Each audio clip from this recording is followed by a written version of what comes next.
ও সম্মানীয় অতিথি, প্রধান অধ্যক্ষ অধ্যক্ষা, অন্যান্য সম্মানীয় শিক্ষক শিক্ষিকা মণ্ডলীকে আমার সশ্রদ্ধ প্রণাম জানাই। আর সামনের সারিতে উপস্থিত সাদা, সবুজ, গেরুয়া ফড়িংদের জানাই আজকের দিনের শুভেচ্ছা, ভালোবাসা ও সংগ্রামী অভিনন্দন। বহু রক্তক্ষয়ী সংগ্রামের মধ্যে দিয়ে পাওয়া স্বাধীনতা আজ ৭৫তম স্বাধীনতা দিবসে পদার্পণ করল। আমাদের কাছে পরম গৌরবের দিন। এই দিনটি আসার পিছনে যাদের অবদান তারা আজ নেই, কিন্তু ইতিহাসের পাতায় তাদের নাম স্বর্ণাক্ষরে লেখা আছে। বলা বাহুল্য, ব্রিটিশের অপশাসন ও ব্যভিচারের বিরুদ্ধে যারা বুকে রক্ত দিয়েছে, নিজের জীবনকে বাজি রেখে স্বাধীনতা এনে দিয়েছে, তাদের আত্মত্যাগকে আমরা শত শত প্রণাম জানাই। ওদের অবদান যা ভারতবর্ষের স্বাধীনতা আন্দোলনের ইতিহাসকে গৌরবান্বিত করেছে। সেই ইতিহাসের পাতা থেকে তুলে আনা আধুনিক কবি শুভ দাশগুপ্তের এক জনপ্রিয় কবিতা ফিরে এসো আগুন আপনাদের সামনে উপস্থাপন করছি। পরম আকাঙ্ক্ষিত আগুন, বহুদিন ঘর ছাড়া তুমি, কতবার কতভাবে চেষ্টা করেছি তোমার খোঁজ পেতে, পাইনি। তুমি জানো না কত চিঠি লিখেছি তোমার নামে, কতবার কাতর ডাক পাঠিয়েছি তোমার উদ্দেশ্যে। আগুন, তুমি থেকে গেছো ধরা ছোঁয়ার বাইরে, এই শান্ত দেহ মনের ক্লান্ত ছায়া থেকে বহু দূরে। প্রিয়তম আমার, আজ তোমাকে আহ্বান করছি। আমার হৃদয়, আমাদের হৃদয় তোমাকে ডাক পাঠাচ্ছে। আমার সময়, স্বজন, স্বদেশ, বহুদিন কোনো খবর পাই না তোমার। কোথায় হারালে আগুন, কোথায়? মহাবিশ্বের, মহাকাশের সৃষ্টির প্রথমতম মুহূর্তের ক্রান্তি লগ্নে তোমাকে দেখেছি। সূর্য সম্ভূত এক প্রাণময় মর্ত্যলোকের জন্ম মুহূর্ত থেকে দেখেছি তোমাকে।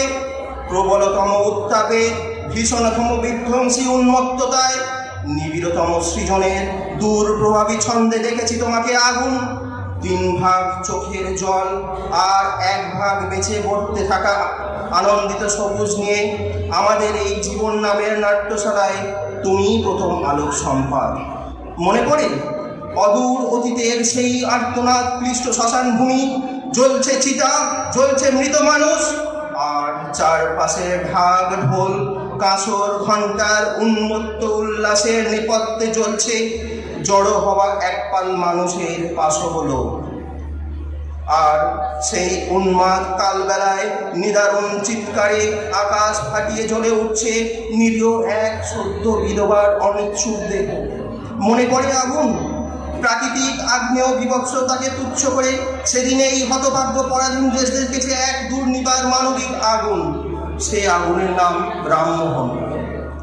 বহু বিবাহ, বাল্য বিবাহ, কুলীনতার বর্বরচিত দানবীয়তায় যখন ঢেকেছিল মানুষের মুখ, তখন সারা দেশে দীপ্ত তেজে দাবানলের মতো ছড়িয়ে পড়া এক আগুনকে আমরা আজও মাথা নত করে জানাই প্রণাম। সে আগুন ঈশ্বরচন্দ্র বিদ্যাসাগর। তোমাকে দেখেছি ঝাঁসির রানী লক্ষ্মীবাইয়ের শোণিত পিপাসু তরবারির ঝলকে, তোমাকে দেখেছি তিতুমিরের বাঁশের কেল্লার দুর্দমনীয় সাহসে, তোমাকে দেখেছি জালিয়ানওয়ালাবাগের নৃশংসতায়।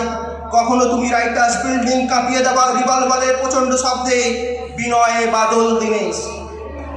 কখনো তুমি বহুদূর বিদেশের মাটি থেকে হাজার হাজার সৈন্যের নেতৃত্ব দিয়ে পরাধীনতার শৃঙ্খল চুরমার করতে এগিয়ে আসা নেতাজি সুভাষ। তোমাকে দেখেছি আগুন, বারবার সুজলা সুফলা এই মায়াময় দেশের ঘাসে ঘাসে, নদী পাহাড়ে, অরণ্যে শহরে, গ্রামে গঞ্জে ঘাটে। প্রিয় আমার, শিকাগোর বিশ্ব ধর্ম সম্মেলনে তুমি হিরণময় হয়ে উঠেছিলে স্বামী বিবেকানন্দের বিশ্বজয়ী দেশে। অন্যায় যে করে আর অন্যায় যে সহে বলে বজ্রকণ্ঠে দিব্যমান তুমি বিশ্বকবি রূপে। তোমাকে দেখেছি স্বাধীন মাটিতে খাদ্যের দাবিতে গ্রাম শহরে গরিব মানুষের লাঠিগুলি বেরোলে খাদ্যে পরিণত হওয়া মিছিলে। তোমাকে দেখেছি তেভাগায়, তোমাকে দেখেছি তেলেঙ্গানায়, তোমাকে দেখেছি আগুন। বারবার হে আমার প্রিয়, বহুদিন আর দেখা পায় না। চারপাশের গাঢ় অন্ধকার ক্রমশ গাঢ়তর, শেষবার তোমায় দেখেছিলাম ব্যর্থ প্রাণীর আবর্জনা ফিরে কুড়িয়ে ফেলা গান গাইতে গাইতে উত্তাল সত্তরের উন্মাদ স্বদেশে, শহরে গ্রামে কাছে দূরে, বিশ্ববিদ্যালয়ের ক্যাম্পাস থেকে ঘূর্ণিঝড়ের বেগে গিয়েছিলে তুমি বীরভূম, বাঁকুড়া, বিহার, অন্ধ্র, আসাম।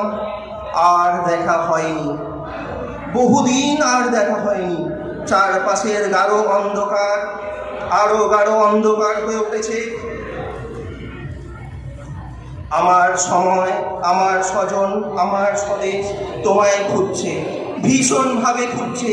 ফিরে এসো আগুন, ফিরে এসো, ফিরে এসো, ফিরে এসো। নমস্কার।